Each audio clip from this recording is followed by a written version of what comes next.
My name is Margaret Hale. I'm 74 years old, and on the day I buried the man I loved for 50 years, I was alone. Yes, alone. The chapel pews looked bigger than ever. The silence weighed on my shoulders like stone. And as Henry's casket was slowly closed, one thought cut through me like a sharp knife. Where are my children? The clock struck exactly 10 a.m. The pastor cleared his throat, trying to hide the discomfort of that shameful emptiness. Outside, the wind beat against the windows as if asking permission to come in. But there wasn't a single human sound inside. No embrace, no glance, not even a flower scent. I took a deep breath, feeling the cold metal of the pew under my wrinkled palm. I looked at the dark casket in front of me and whispered, barely audible, "Henry, I'm sorry. You deserved more than this." A tear fell without asking permission, and I felt smaller than dust, because in that moment I understood, truly understood, that I had spent my entire life waiting for love from people who only knew how to take. My hands trembled, my heart felt crushed. Where were Daniel and Rebecca, our beloved children, the ones I worked myself raw for, the ones I stayed up nights praying for, sewing for, begging the world to be kind to? I knew where they were, and it hurts to write this. I want you to know that I'm relieved to finally share my story. Thank you to the channel Buried by Family for listening to me. Please like this video before we continue. It really helps. Now, listen to my story. Daniel, my firstborn, was out playing golf with a group of businessmen. I'd seen the photo on his Instagram. Yes, I still have social media, even if no one notices. New polo shirt, big smile, a self-centered caption, "Big deals closing today, all focus, deals." While we were burying his father. And Rebecca, my daughter. She was at a brunch table, laughing loudly, raising glasses of sparkling wine, celebrating a friend's birthday. She posted a video saying, "Today is all about joy. No problems, no worries, no funeral, no father." And there I was, an old woman, sitting alone in front of death, ignored by her own children. The pastor asked quietly, "Mrs. Hale, would you like to say a few words?" I looked around, an entire room of empty chairs. My voice came out rough, painful, cracking. I thought I wouldn't have to speak alone, but here I am. I breathed in, smelled old wood, extinguished candles, flowers already wilting, and I spoke not for me, but for Henry. This man fought for this family. He gave everything, and today, no one came to say goodbye. It hurts to admit, but something inside me died with him. Today I learned that love without reciprocity is just humiliation. The pastor bowed his head in silence. He didn't know what to say, no one did. And then the door swung open, the sound echoing through the empty hall. A young man rushed in, breathless, sweaty, still in his paint-stained work uniform. "Oliver, my grandson, the only one who came. Grandma, I'm here. I'm so sorry I'm late. I ran the second I could. I wasn't going to let Grandpa be alone." I couldn't speak. My tears spoke for me. He sat beside me and held my hand tightly, as if trying to stitch together every piece of me that was tearing inside. "I'm here, Grandma. You're not alone." And in that moment, I understood something terrible. Those who love, show up. Those who don't, make excuses. As the casket was lowered, Oliver placed a white rose on top and murmured, "Thank you for teaching me everything I know. I'll honor you, Grandpa.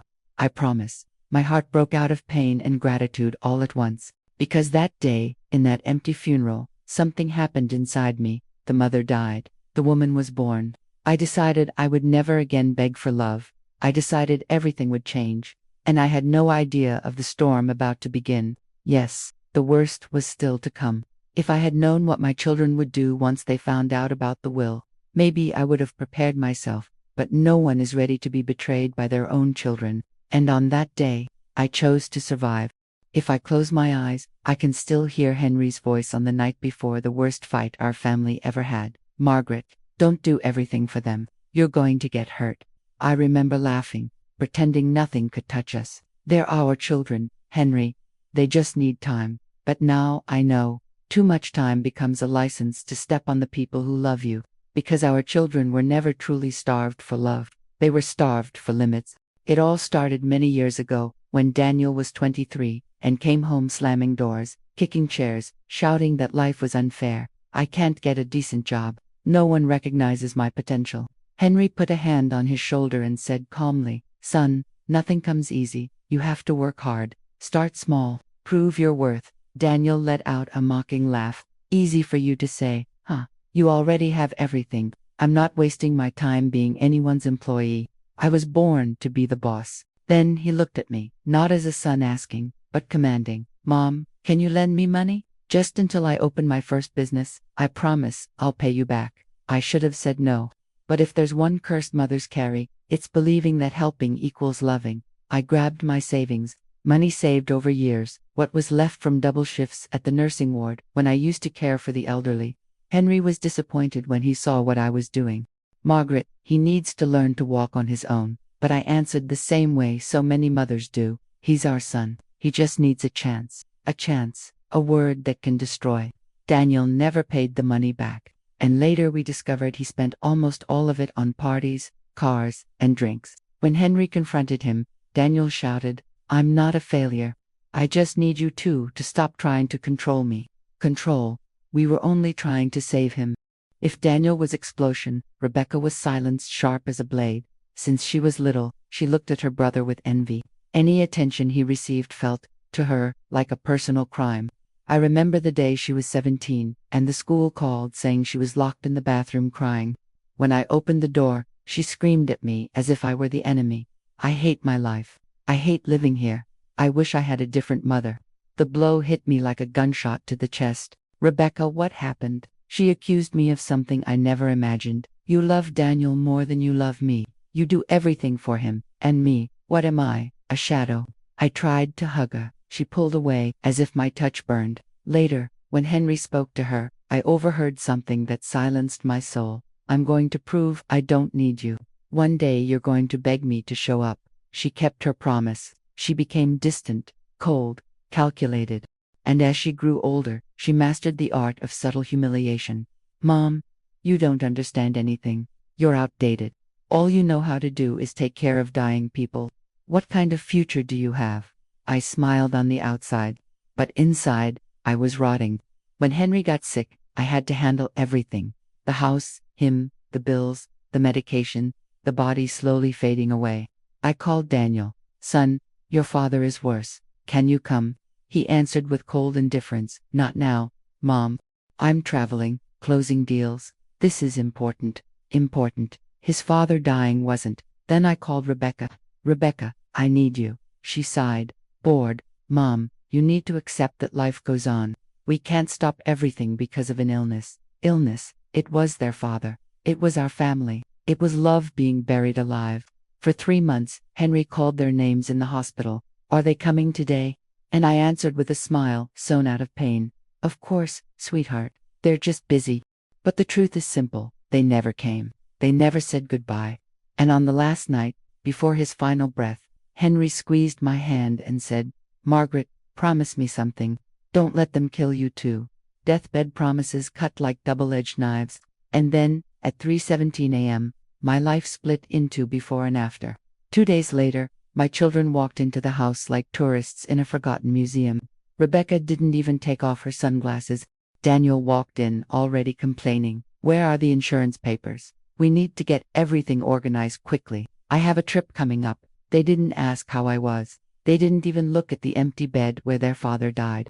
When I told them Henry had no farewell, Rebecca rolled her eyes. Mom, you make everything dramatic. That's life. People die. Then I heard something I'll never forget from Daniel. Mom, you need to be practical. What matters now is getting everything settled and dividing the inheritance. Inheritance, the word that reveals monsters. I felt something inside me tear. Your father died. And all you can think about is money. Rebecca scoffed. Don't start, Mom. Don't turn this into some emotional show. Emotional show. It was my life collapsing. When I asked if they were coming to the funeral, Daniel answered casually, I'll try. No promises. Depends on my schedule. Rebecca adjusted her hair and said, if I don't show up, it doesn't mean I don't love him, but it did, and I knew it. The sound of the casket lowering echoed in my mind like fate's warning bell. And as I held Oliver's hand at the funeral, I understood. My children died to me long before Henry did. And if there was one thing left that I could still save, it was myself. Because on that empty pew, in the silence that sliced through the soul, I made a choice. I would never again beg for love. I would never again be used as an emotional or financial bank. I would honor my life, even if for the first time. And right there, between pain and clarity, a decision was born. I would change the will. And that was the beginning of the war.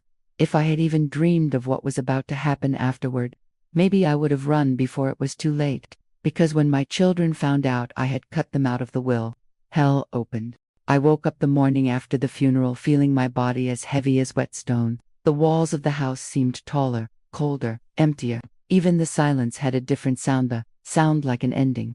For many years, I thought dying of sadness was just a metaphor, but on that gray dawn, I understood that a soul can stop breathing too. I stood up slowly, every joint complaining as if begging to give up. The shower water ran cold across my shoulders, and for the first time in decades, I looked at myself in the mirror and didn't recognize the woman staring back. Deep wrinkles, red eyes, white hair tied in a rushed bun.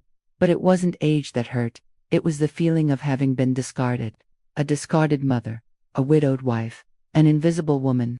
And in that suffocating silence, I heard Henry's voice inside my mind, as clear as if he were whispering through the doorway. Margaret, don't let them kill you too. I closed my eyes, breathed, and answered softly, I promise, Henry, I promise. It was from that whisper that my decision was born. I was still alive, and if I was still alive, it was time to fight for myself. 3 days after the funeral, I walked to the car with steady steps, or at least they seemed steady from the outside. Inside, my hands were shaking. I drove to the office of our family lawyer, Mr. Jonathan Miller, a silver-haired man with a calm gaze who had worked with us for 20 years. When I walked in, he stood immediately. Mrs. Hale, my condolences. Henry was a great man. I forced a polite smile. Thank you, Jonathan. But I'm here for another reason. His eyes narrowed with professional concern. I assume this is about the legal procedures. We'll need to address the estate, the assets. I shook my head slowly. No, I don't want to talk about division. I want to talk about change. He frowned. Change? Of what exactly? I took a long breath, as if preparing to plunge into cold, deep water. I want to change my will. Completely. He adjusted his glasses, as if he thought he'd misheard. Mrs. Hale, this is serious. It carries significant consequences. Your decisions will impact your family. Family. How can a word be so heavy and still so hollow? My family has already shown me the impact they have on me. And it's time I respond. He looked at me with a mix of respect and caution. May I ask what motivated this decision? I let out a short laugh, a laugh with no joy. My husband's funeral was empty. Jonathan, empty. Neither of my children showed up to bury their own father. He didn't respond. He simply lowered his head, the way someone does when faced with a wound that has no cure. I want Daniel and Rebecca removed entirely. No exceptions. He wrote slowly, each letter like a final blow. And who will be the beneficiary? I felt a soft warmth in my chest, the memory of Oliver's hand on the casket. My grandson, Oliver Hale. He'll be the sole heir. He deserves it. He was there when no one else was. Jonathan looked me in the eye, searching for any sign of hesitation. There was none. Are you absolutely certain about this? More certain than anything I've done in my life. He exhaled deeply. Then we'll put it through today. But you know, when your children find out, I cut him off firmly. I know, it will hurt. It will destroy whatever facade was left, but worse than that, would be letting them go on treating me like I'm nothing. He stayed silent for a few long seconds, then placed the folder on the desk, and with a cold metal pen in my hand, I signed the new will. I signed with the conviction of someone closing a 50-year cycle. I signed not as a mother, but as a woman. When I finished, my hands were trembling, but my chest felt light for the first time in years. Jonathan closed the document and said, "Prepare yourself for the fallout. Daniel and Rebecca won't take this easily. I'm not expecting easy. I'm expecting truth." As I left the office, a strong wind hit my face. It was cold, sharp, but it was real. I inhaled deeply and closed my eyes. I was free, or at least I thought I was, because what came next was the greatest war of my life. 2 days after signing, I was making tea when the phone rang. The piercing sound cut through the silence of the house like a blade. I answered, "Mom, it's Daniel. We need to talk. Now." His voice was tense, aggressive, as if I had committed a crime. "Did something happen?" "We know what you did." My heart stopped for a second. "What are you talking about, Daniel?" About the will. Mom, you cut us out. The lawyer sent an email. Have you lost your mind? Silence. I could hear his angry, heavy breathing on the other end. And then, like thunder, you're going to undo this now, or you'll regret it. I closed my eyes and answered with the calm that only comes after someone has already suffered too much. I'm not undoing it. It's final. Then came the explosion. You're ungrateful. After everything we've done for you. I let out a bitter laugh. After everything you've done to me, you mean? And then he said the sentence that froze my blood. If you think you can humiliate us like this, you have no idea what we're capable of. Click. The call ended, and in that instant, I knew the storm had begun. I thought I had already felt the worst kind of pain, but I was only at the beginning, because when Rebecca showed up at my door screaming like a stranger, that's when I understood what it truly means to be betrayed by your own blood. The wall clock read 6:47 p.m. when the doorbell rang like an air raid siren, loud, relentless, violent. My entire body stiffened. A cold shiver rushed up my spine, as if fate had stepped inside the house before I even opened the door. I knew it was her. I took a deep breath and walked toward the entryway. Each step echoed inside my head like a blacksmith's hammer. The doorbell rang again, this time followed by heavy pounding. Open this door, Mom, now.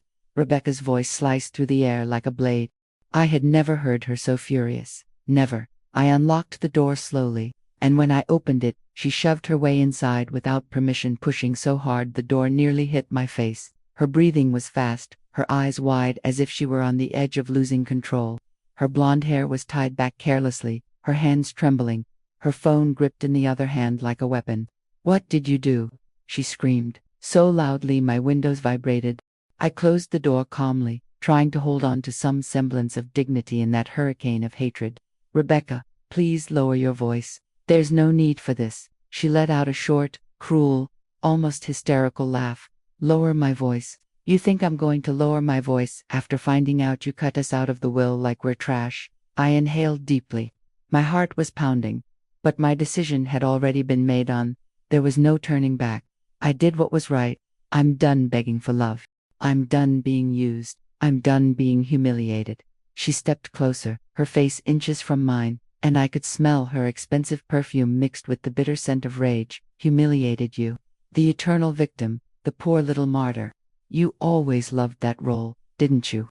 The sacrificed mother, the saint, the suffering hero. I clenched my hands, holding my emotions the way someone holds the edge of a cliff. Rebecca, everything I did in my life was for you and your brother. She stepped back 2 paces and pointed a finger at my face. Oh, everything you did was to control us, to make us feel guilty, to make us depend on you. My whole body froze. You're an emotional manipulator, Mom, and now you want revenge by using money. For a moment, the floor seemed to spin beneath me. Revenge, is that what she saw? Years of love translated into poison. Rebecca, all I ever wanted was love. That's all. She laughed a dry, cold, cruel laugh. Love, this is about power, Mom. You think you can blackmail us by cutting the inheritance. You think you can punish us. Punish? A hot sting rose behind my eyes, but I refused to cry. Not in front of her. Not anymore. I'm not punishing anyone. I'm choosing myself for the first time in my life. She froze for a moment as if my words had struck a nerve she couldn't bear. Then she exploded. You can't do this. It's ours. My chest burned. No, it's not. None of it is yours. Not the money, not the house, not the blood that runs through my veins. You chose to disappear, and now I'm simply returning the gesture. She was speechless for a second, but when she caught her breath, she delivered the cruelest sentence of all. You're going to die alone. Is that what you want? An old, bitter woman, forgotten, abandoned. Each word was a blow, but I stayed standing. I was alone long before you walked away. Loneliness doesn't scare me anymore. Rebecca, humiliation does, and I'm done with it. Her nostrils flared with rage. She was trembling with so much anger she looked ready to break something. You're going to regret this. We'll drag you to court. We're going to take what's ours. I straightened my back, lifted my chin, and said with the firmest voice I've ever had, you can only take what I give, and I'm not giving anything anymore. And do you know why? She didn't answer. She just stared at me with pure hatred. Because when your father was dying, you weren't there. When I needed you, you weren't there. At the funeral, you weren't there, but Oliver was. And real love is worth more than rotten blood. Silence lasted 3 seconds, 3 seconds that felt like an eternity. Then she grabbed a vase from the table and threw it against the wall. The glass exploded into 1,000 pieces, scattering across the floor like shards of a broken life. You'll regret this. And she slammed the door so hard, the whole house shook. The sound echoed like the end of a marriage, of motherhood, of an entire story. And there, for the first time, I allowed myself to fall to the floor. My body collapsed on its own, as if it finally didn't need to pretend to be strong. And I cried. I cried like never before. I cried for the daughter I lost, for the mother I tried to be, for the woman who finally woke up. When the sound of her rage had completely faded, I whispered into the emptiness. I kept my promise. I didn't let them kill me. And in that heavy, almost sacred silence, I understood. I hadn't lost a family. I had freed myself from a prison. I thought that after that confrontation, nothing else could hurt me. But I was wrong. Because what Daniel did next almost destroyed everything. The morning after my confrontation with Rebecca, I woke up with swollen eyes and a burning throat as if I had swallowed stones. The house was strangely silent. The kind of silence that warns you something bad is coming. I sat on the edge of the bed and stayed there for a few minutes, watching the sunrise through the window. It was one of those beautiful, golden, almost cinematic mornings. One of those that should bring peace. But peace doesn't live here anymore, I thought. As I made coffee, my hands trembled slightly. I could still hear my daughter's voice echoing inside me. You'll regret this. Words sharp as knives. I finished brewing the coffee and sat at the kitchen table. When I lifted the cup to my lips, the phone rang. I looked at the screen. Daniel. My heart pounded so hard I thought I might faint. I answered slowly. Mom. His voice was dry, controlled, almost too cold to be human. Good morning, Daniel. On the other end, silence. A heavy, calculated, threatening silence. I'm not calling to wish you good morning. I swallowed hard. I assumed. What do you want? I heard him inhale, like someone holding their breath before diving into the deep, dark bottom of a pool. I heard about the show you put on for Rebecca yesterday. And I also heard you refused to undo your stupid decision. Show, stupid. His words hit like blows. It wasn't a show. It was the truth. Daniel. The laugh he let out could freeze anyone's blood. Truth, you think you know what truth is. The truth is you owe us everything. And you're acting like a selfish, ungrateful old woman. I closed my eyes for a moment, trying to steady myself. Daniel, I gave you everything. Everything. I worked until my body broke so you could have a comfortable life. He cut me off, shouting. We never asked for anything. What shocked me wasn't the shout. It was the hatred behind it. You did ask. Your entire lives, every cent, every favor, every sacrifice, and you never gave anything back. Silence. He breathed deeply, as if restraining himself from exploding. And then came the sentence. You have two options, Mom. Either you undo this nonsense and restore the will to what it was, or we'll destroy you legally. My fingers froze around the handle of the mug. Destroy me. How? Daniel. His answer was a blow to the spine. I've already spoken to lawyers. Today we're filing to have you declared mentally incompetent. You're old. You're emotionally unstable. You're making irrational decisions. And the court will agree. The ground disappeared under my feet. You want to strip me of my rights, take away my ability to decide my own life. Exactly. And then we'll take everything. The house, the money, everything that's ours by right. You'll end up in some cheap nursing home, depending on the charity of strangers. I inhaled deeply. The entire room spun. My body trembled.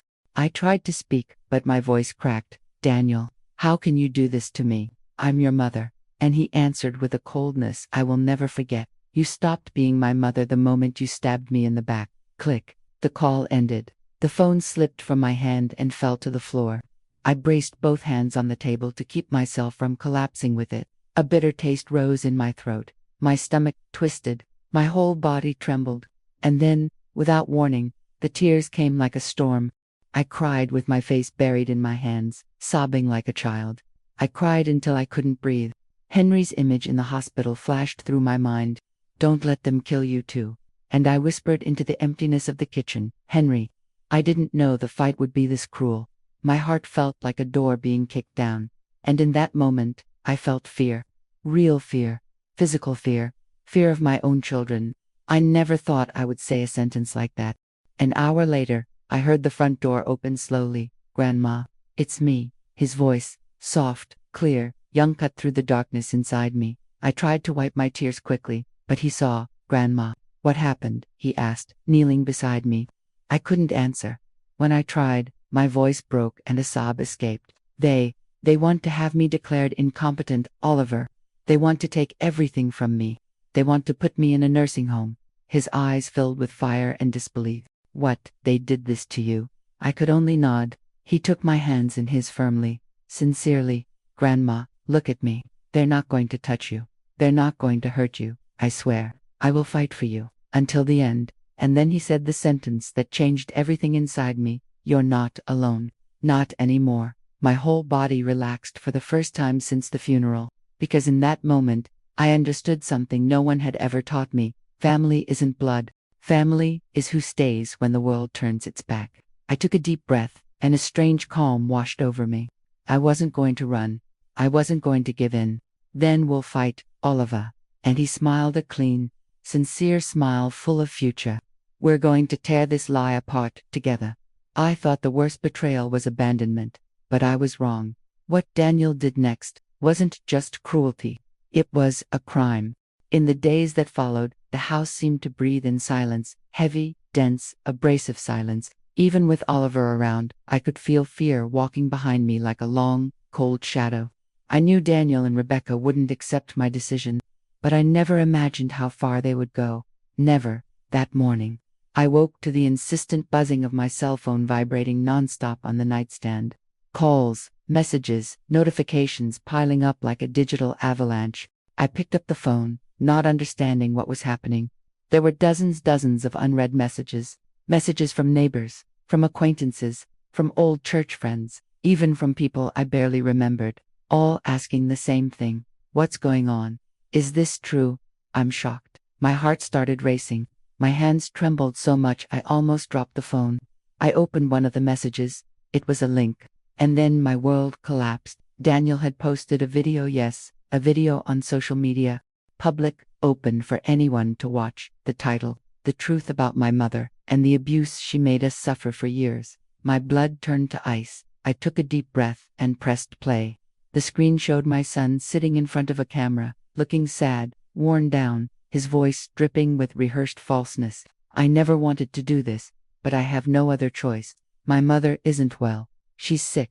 She's mentally unstable." He inhaled dramatically. "For years now, she's been making irrational and destructive decisions. She emotionally isolated us, manipulated us, controlled us." My whole body shook. I covered my mouth so I wouldn't scream. "And now she cut me and my sister out of the will. She threw us out of the family like we were garbage. We're fighting in court to protect her from herself. We don't want her money. We just want to save her before she destroys everything and ends up completely alone." He lowered his head, pretending to wipe away a tear. "Please pray for us. Pray for her." And then, like the final stab, "I love my mother. That's why I have to do what's right."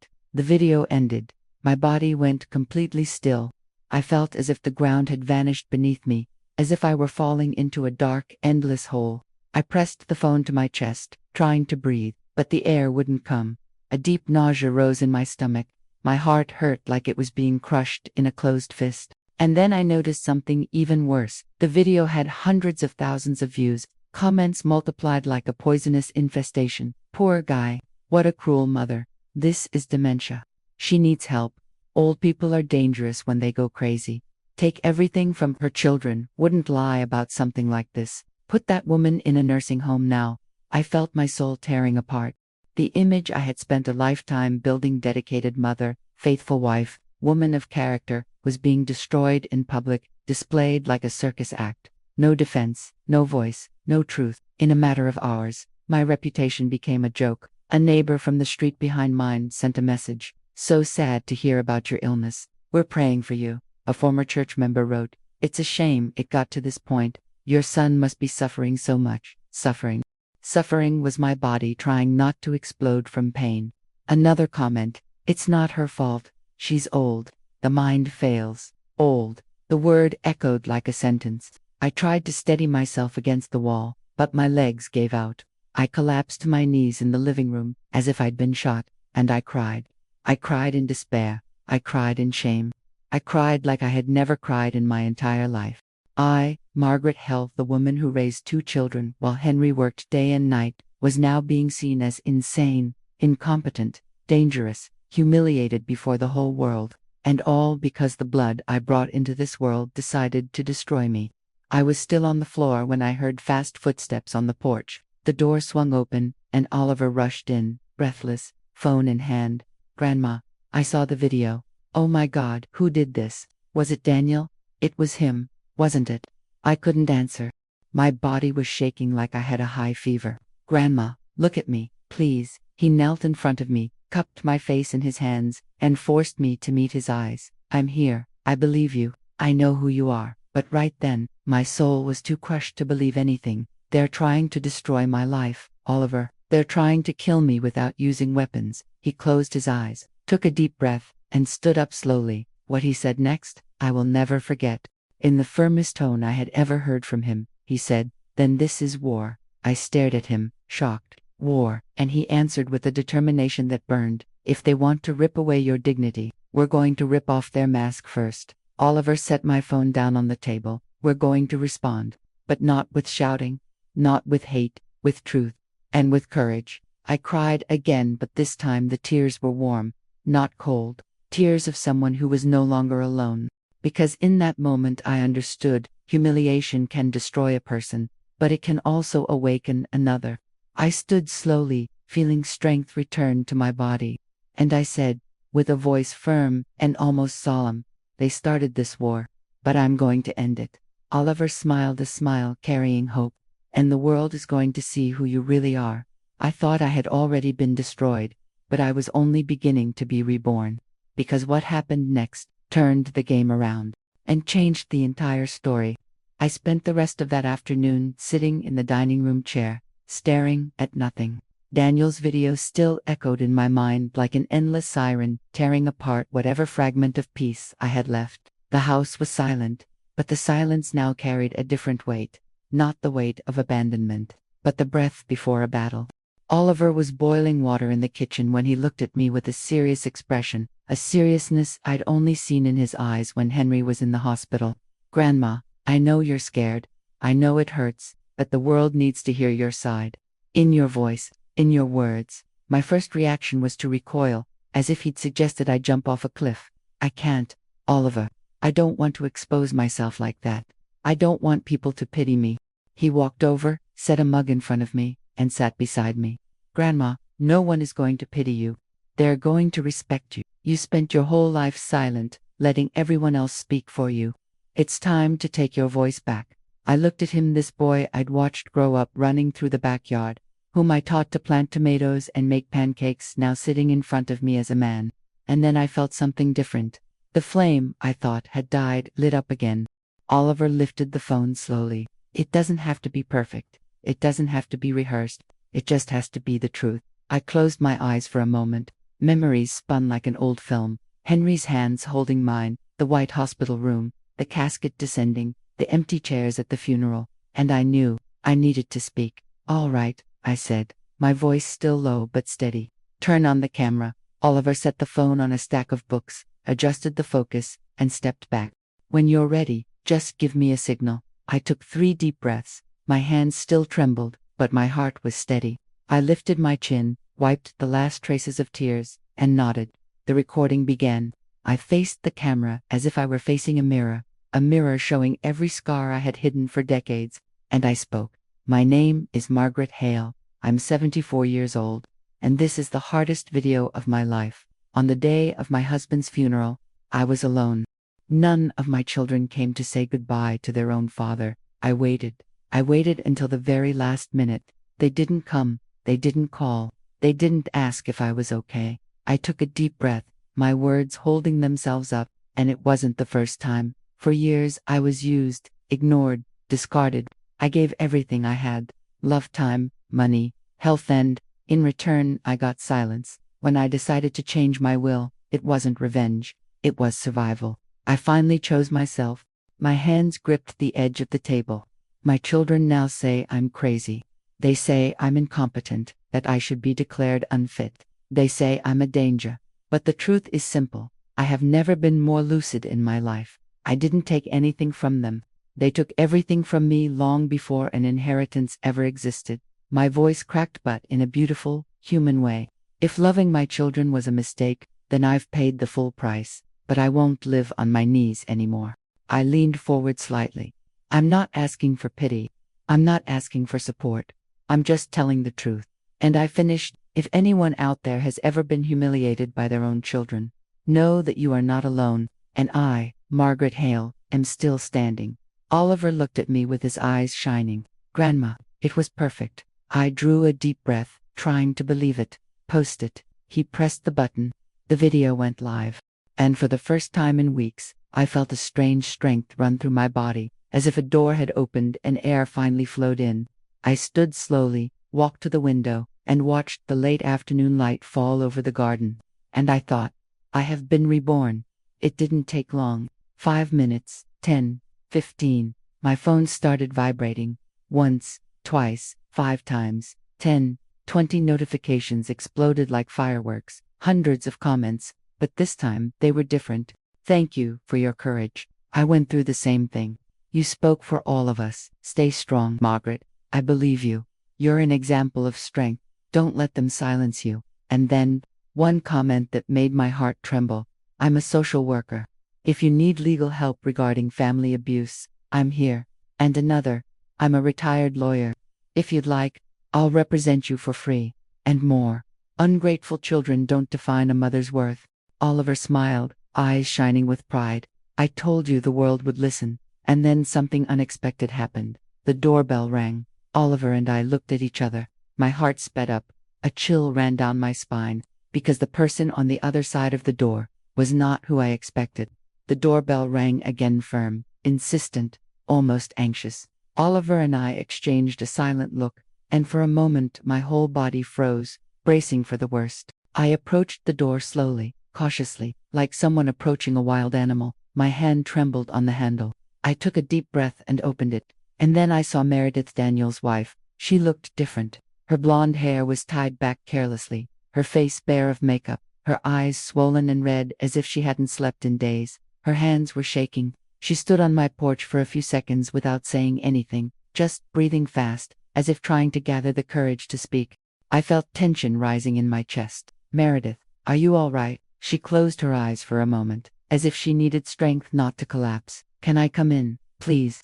I hesitated for a second, but then opened the door wider and gestured for her to enter. Oliver stepped aside, but stayed alert, watching Meredith walk to the center of the living room and stood there, hugging herself as if she were cold, even though it was warm. And then she said the sentence that shattered the ground beneath my feet. Margaret, I'm sorry, I had to come. I couldn't keep watching all this in silence. She took a deep breath, her voice trembling, almost breaking. The video Daniel posted. I begged him not to do it. I pleaded. But he did it anyway. My whole body tensed. He's out of control, Margaret. And I can't hide what he really is anymore. Meredith wiped tears from her face. Daniel isn't fighting for family. He's fighting for money. Only money. It's always been that way. My heart tightened. I know. But hearing it from you, it hurts even more. She shook her head. You don't know everything. No one does. Oliver stepped forward, worried. Meredith, what do you mean? What exactly did Daniel do? She hesitated. Then her voice broke into a sob. Daniel is broke. Completely broke. My eyes widened.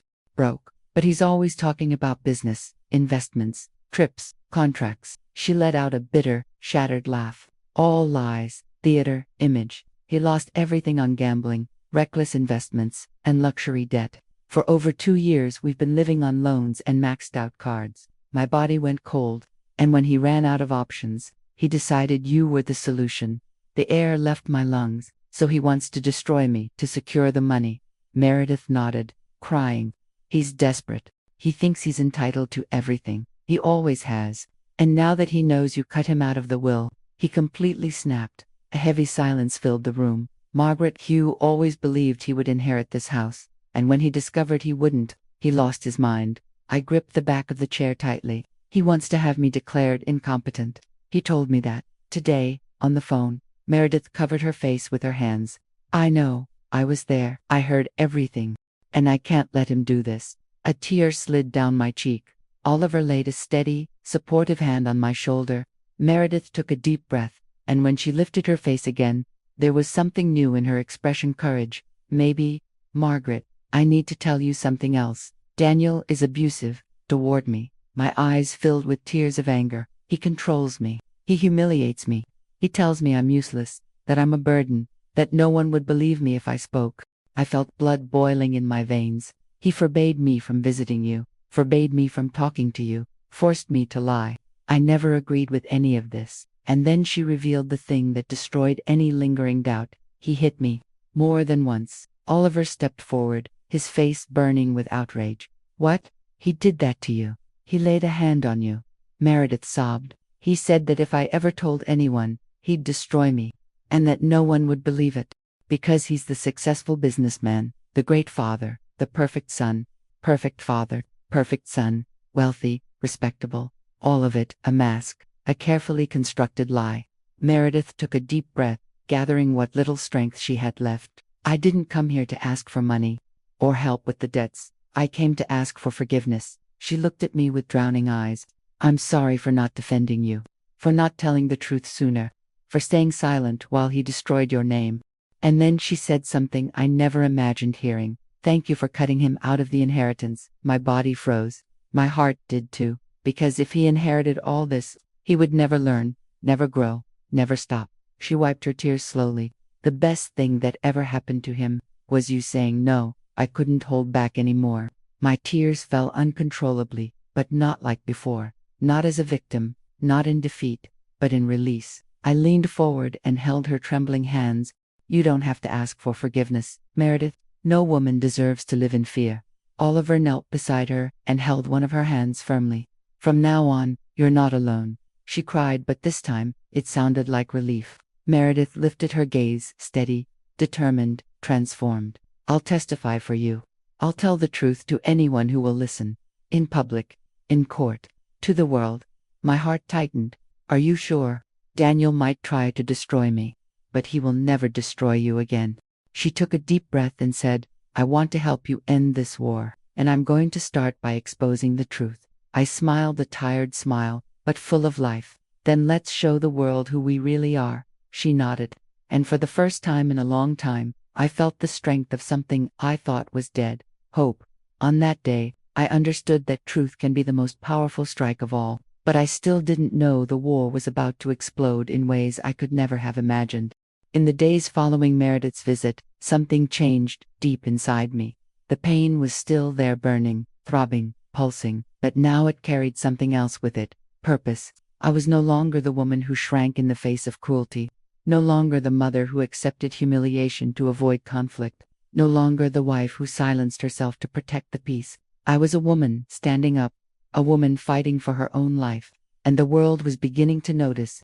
My video, the one I recorded with trembling hands and a bleeding heart, had spread like wildfire through a dry forest. By the next morning, it had surpassed 2 million views. The notifications didn't stop. Messages of support, women of all ages relating to my story. Stories shared in comments and response videos, small and mid-sized news pages sharing clips. It was as if thousands of voices, silenced for years, had suddenly found a single, shared cry. But with the support came outrage. Not against me, but against Daniel. And that's when things spiraled completely out of control. 2 days later, on a cloudy afternoon with strong winds, Meredith returned to my house, this time accompanied by a woman in a dark blazer, firm posture, and a trained gaze. Margaret, this is Dr. Elaine Foster, an attorney specializing in emotional abuse cases involving the elderly. I shook her hand and felt strength and professionalism. I'm very sorry for what you're going through, but I'm also proud of the courage you showed by speaking out. Your public statement opened doors that the traditional justice system rarely opens. She placed a folder on the table.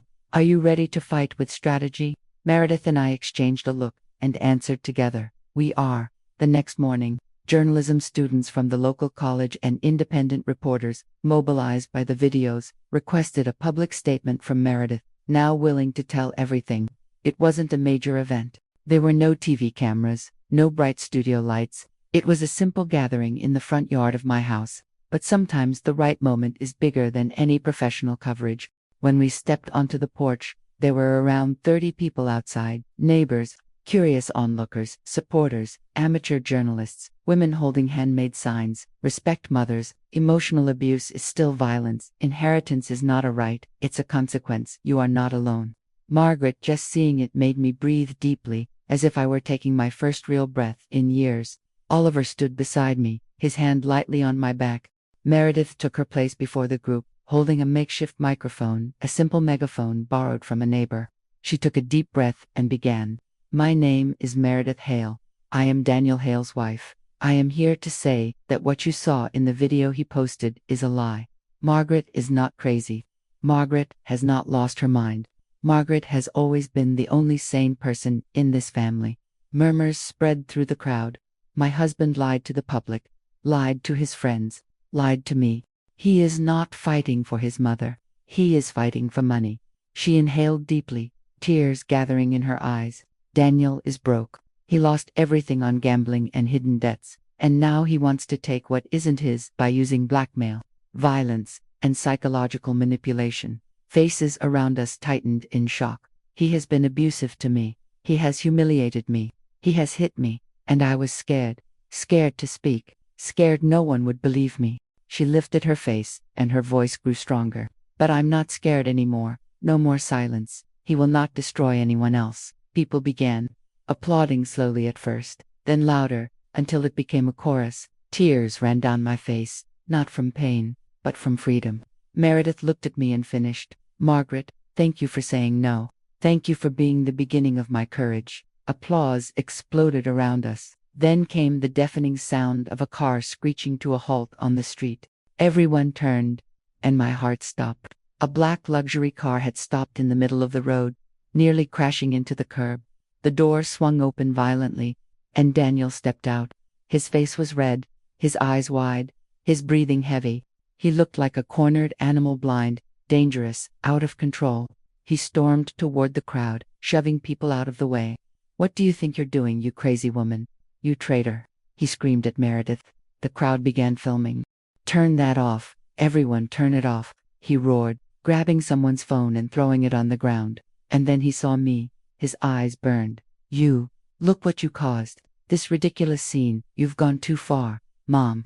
I stepped forward, and for the first time in my life, I didn't tremble. Don't call me Mom.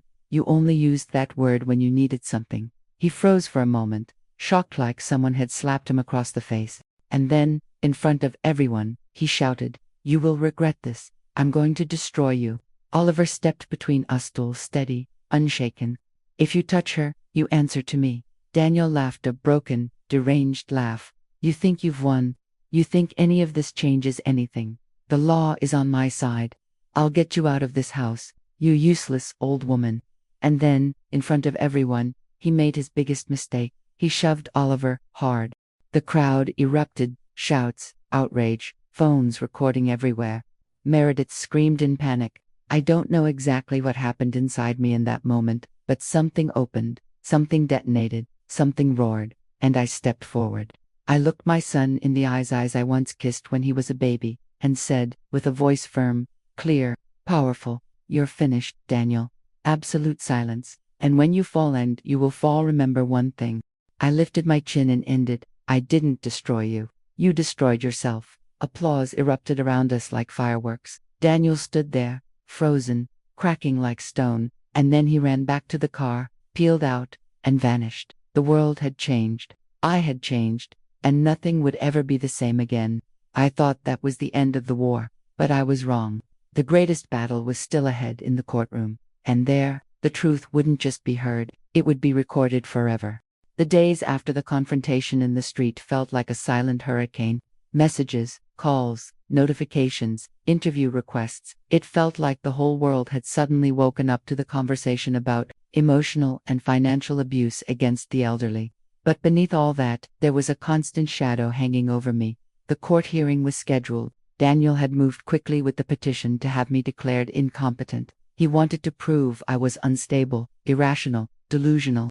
He wanted to tear me away from my own home. silence me forever. And the day had come. I woke at 6 in the morning, even though I hadn't slept at all.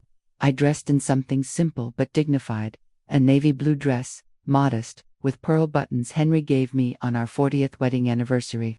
I tied my hair neatly and put on my wedding ring, the one object I had never taken off since the day I became a wife. When I looked in the mirror, I didn't entirely recognize the face staring back, but I recognized the strength inside it. Oliver was waiting in the living room, tense but trying to hide it. "You look beautiful, Grandma, and I'm so proud of you." I took a deep breath and touched his hand. "I'm ready." It wasn't true, no one is ever ready to face their own child in court, but it was necessary.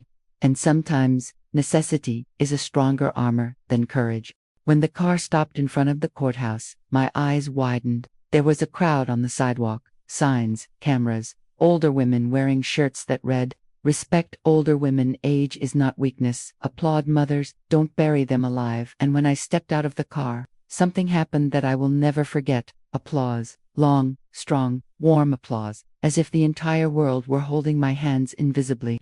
I froze, overwhelmed, unable to breathe for a moment. And a voice shouted from the crowd, "Stay strong, Margaret." Another, "You speak for all of us." Tears rose in my eyes, but this time, they were tears of pride. Oliver held my arm firmly and whispered, "The world is watching, Grandma. The world is with you." The courtroom was cold, white lights, gray walls, the smell of paper and metal. Daniel sat on the other side, in a perfect suit, hair perfectly styled, his expression a blend of arrogance and desperation. Beside him, expensive attorneys, 3 of them, all paid to keep the mask intact. Rebecca was there too, heavy makeup, sunglasses inside the courtroom, trying to look fragile. She avoided my gaze.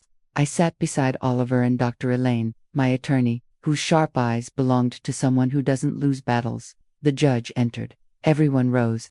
The hearing began. Daniel was the first to speak. He stood and walked to the center of the room with calculated, rehearsed steps, performing control and confidence. "Your Honor, I'm here as a concerned son. My mother is not well. She's suffering from severe confusion and is making destructive, hostile decisions." He placed a theatrical hand over his chest. "We always cared for her. We've always been by her side. But recently she's been acting impulsively, emotionally attacking us, and making irresponsible decisions concerning family assets." My hand gripped the armrest tightly. Lies, all lies. She changed her will without reason. She refused to have a dialogue. She created a delusional narrative of abandonment. And now she's posting defamatory videos online, damaging our reputation. The judge watched him carefully. Daniel took a deep breath and continued, "All I want is to protect her. I fear she's no longer capable of managing her own life." And then, the final theatrical blow. "I just want to help my mother. I just want to save the person I love." His attorneys nodded like synchronized puppets. My eyes burned not from sadness, from indignation. Dr. Elaine stood, calm, precise, deadly. "Your Honor, what we just heard is not concern. It is manipulation." She placed a folder on the bench. "We have documented evidence of abandonment, verbal abuse, and attempts at financial control over an elderly woman.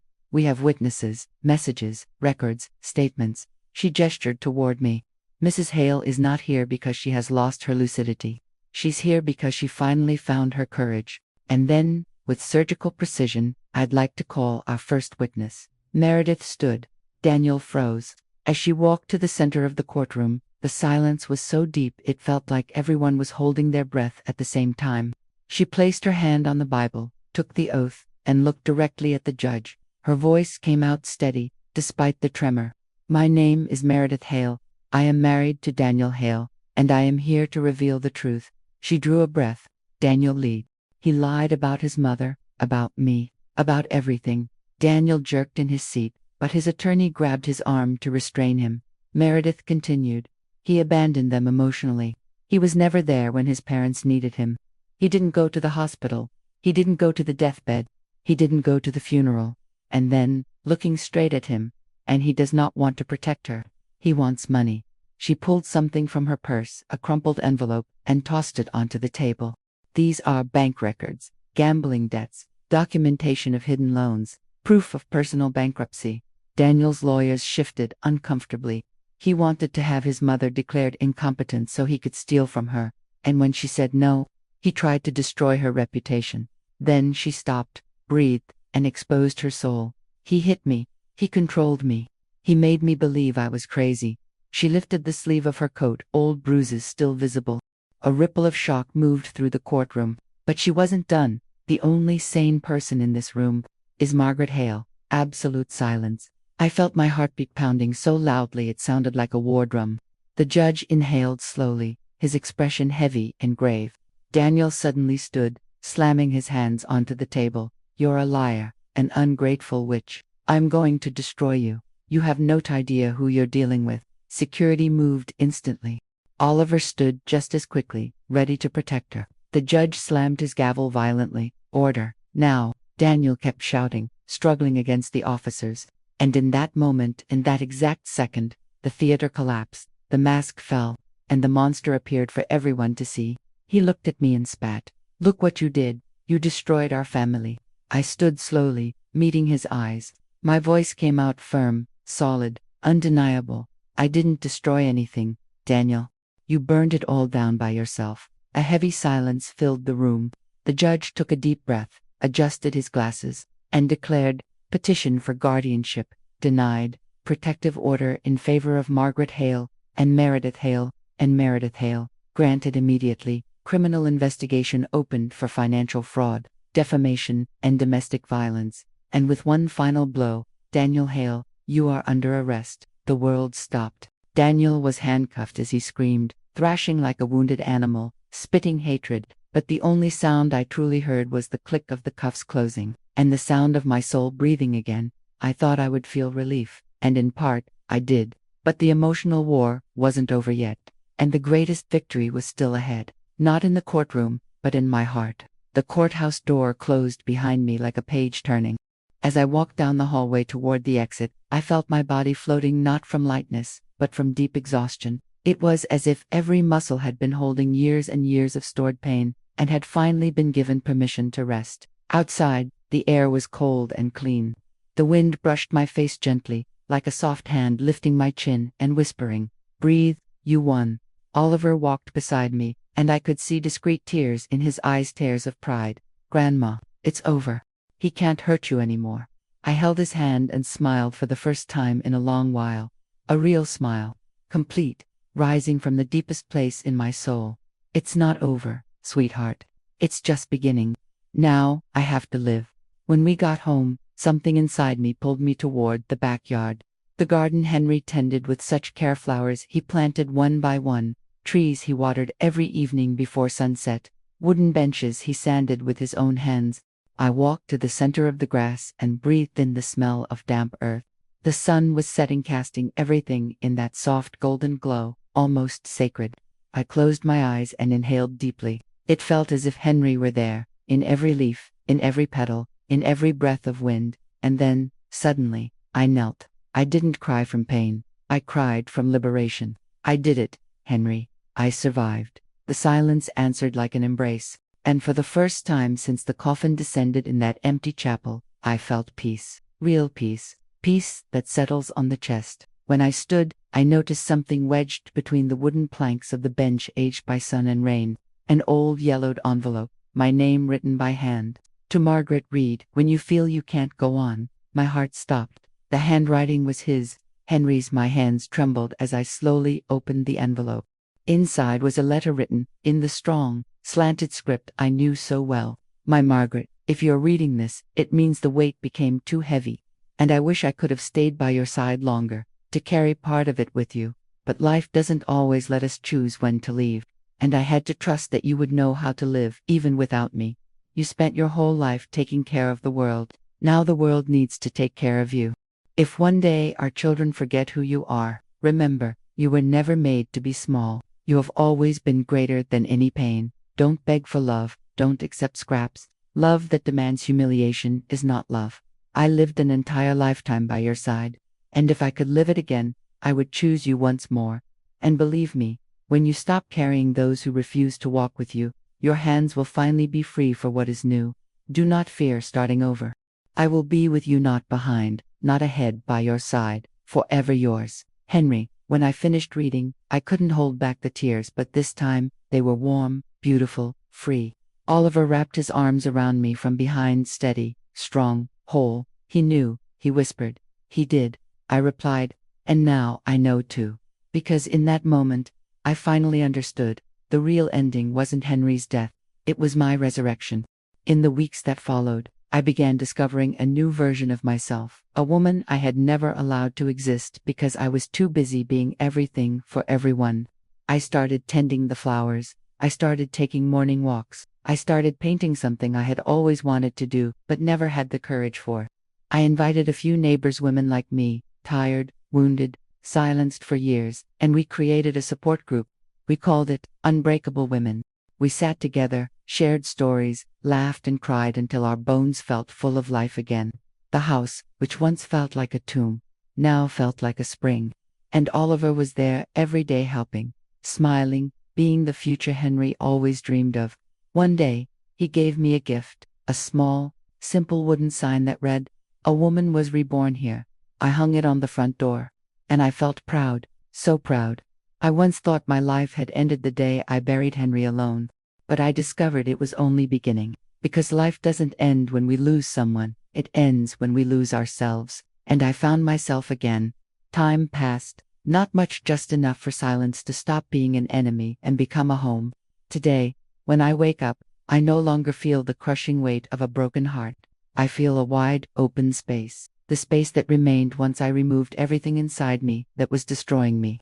Pain no longer hurts, it teaches. Fear no longer paralyzes me, it guides. And loneliness, well, loneliness is no longer loneliness. It is company, it is freedom.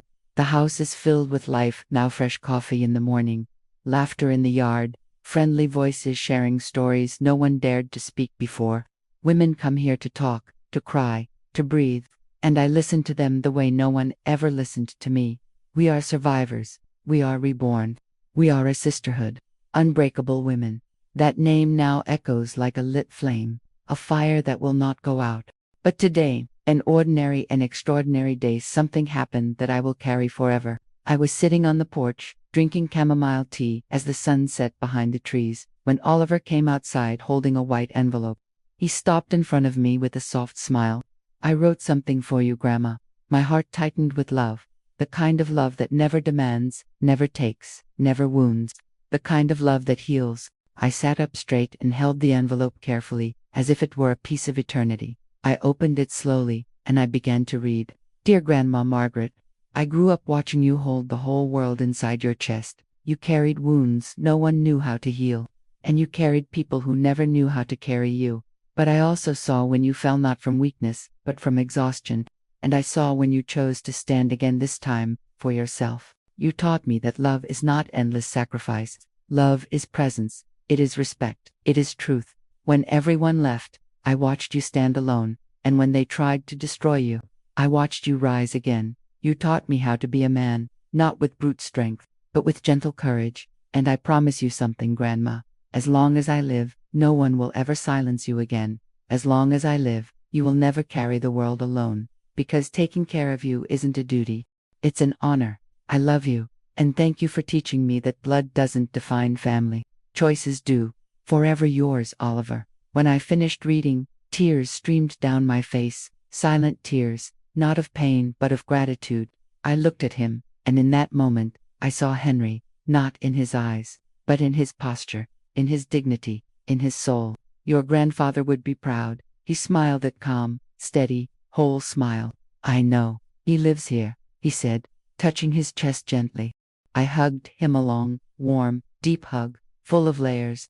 And right then, I realized, I didn't lose my family, I found it. Finding family isn't keeping those who destroy you close. It's recognizing those who choose to stay, even when they could leave. A few weeks later, I did something symbolic but monumental. I went to the attorney's office and asked him to add one final clause to the official document of my life. This house, this garden, these belongings, this legacy, they are not an inheritance of blood, they are an inheritance of love. They belong to the ones who cared, not the ones who demanded. And I signed it with a steady hand. When I stepped out onto the street, I began walking alone, but for the first time, without fear. The sun warmed my wrinkled skin, the wind moved my white hair, and I felt something simple and powerful. I am alive, I am whole, I am free. I spent my whole life trying to be a good mother, but now, at last, I learned how to be good to myself. And if anyone asks what remained from all of this, peace, peace remained. And that's how I finished telling my story. Tell me in the comments, what would your reaction have been? I want to thank this channel, Buried by Family, for allowing me to share this part of my life with you. This channel needs your support to keep bringing more stories like this one. So click the subscribe button, that way, other women will also be able to share their truths here. On the screen, there's another video you might like, and the icon to subscribe.